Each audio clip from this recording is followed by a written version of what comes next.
Today is Monday, Thursday. It's April 17 and this is the update for Door 6.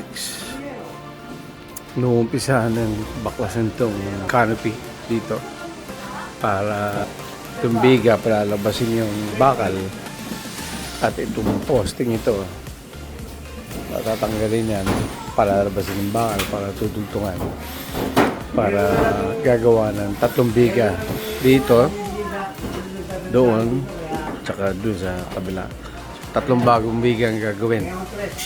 So we can build the second floor. Tanggal to, tanggal yan. Sa loob, butas na ito.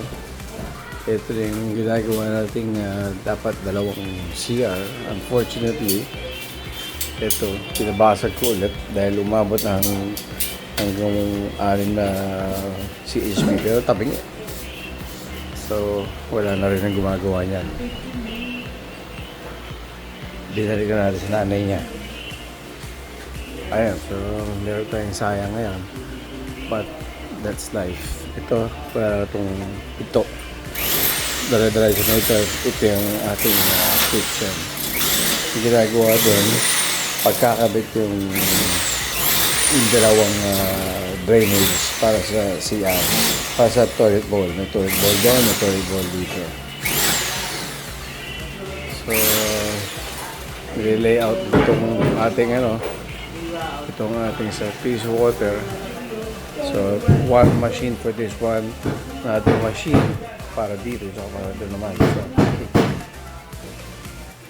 dito sa taas. Fully covered.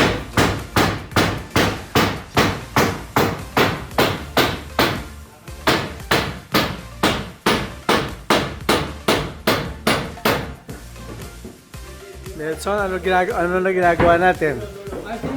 Okay na. Ha? Pakipit po yung sa RD-Plate tapos... Correct. Tama. Tama. Pakipit na. Tapos naka-layout mo sa ilaw? Pero na.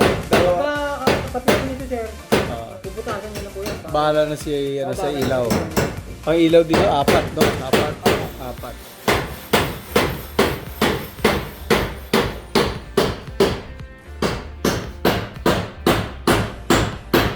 Ito, sarado lahat, no? Wala ko. Bibili lang po sa Carmen. Sige. Sige. Very good.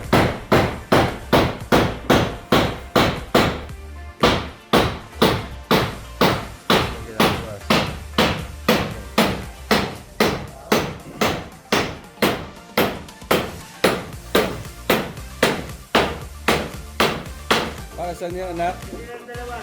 Anak, saan gagamitin yan? Tatapakan niya po dyan. Oo. Oo. Yan, gitna mo yung yan. Yan, gitna mo yan. 2 na lang dyan. Yan. Magsasarado na dito. So, this is the update for